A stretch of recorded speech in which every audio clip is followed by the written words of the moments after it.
Michael Postosky finished third in the Boise Marathon, but it might have been the most challenging marathon he's ever run because of all the wrong reasons. I think it was very lucky that no one got into a dangerous situation. There were horror stories from runners getting lost in the 5K, the 10K. A runner in the half marathon ran an extra 5 miles, and the leaders of the marathon also got lost along the greenbelt because the course was not properly marked. There was no sign, and that was like the major turn. And I was said, wow, wow, I'm shocked. Like, I don't know what's gonna happen now. All three of us did not run the actual course. We all ran off course at different points. As runners got deeper into the course, they found aid stations that were either not set up or not prepared for the runners. We're not stopping to unpackage cups and fill up water from a cooler. Like, that's crazy. We probably passed 4 or 5 that were like that, abandoned. And then we finally got to the one at the very end before the turnaround. It's around 15 miles. And there was one guy there. I mean, he was there, but he had filled there was 1 cup of water on the table filled up. I was like dumped. I couldn't believe it. So the guy was next to me. So I was closest. I picked it up and I had the 1 cup. So I took it, and because we were like dying for water at that point.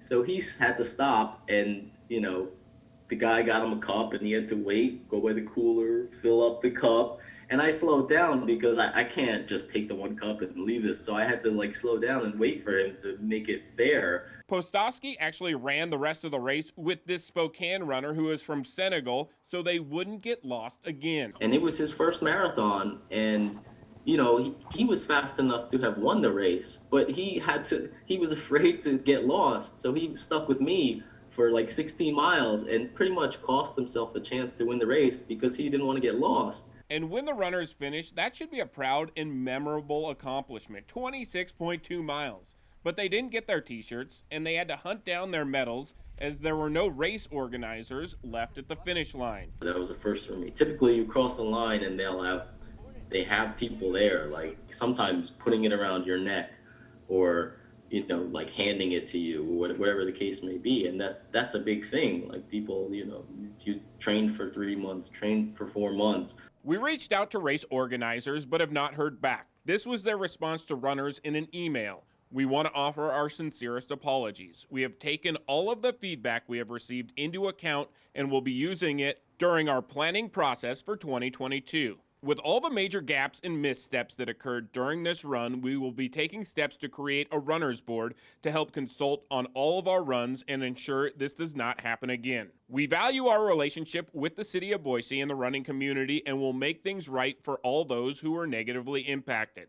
There are no excuses as this falls solely on us. Like, I'm not going to run this event again. And that might be the worst part because people travel for marathons. It's an opportunity to showcase our city and the vibrant running community we have here.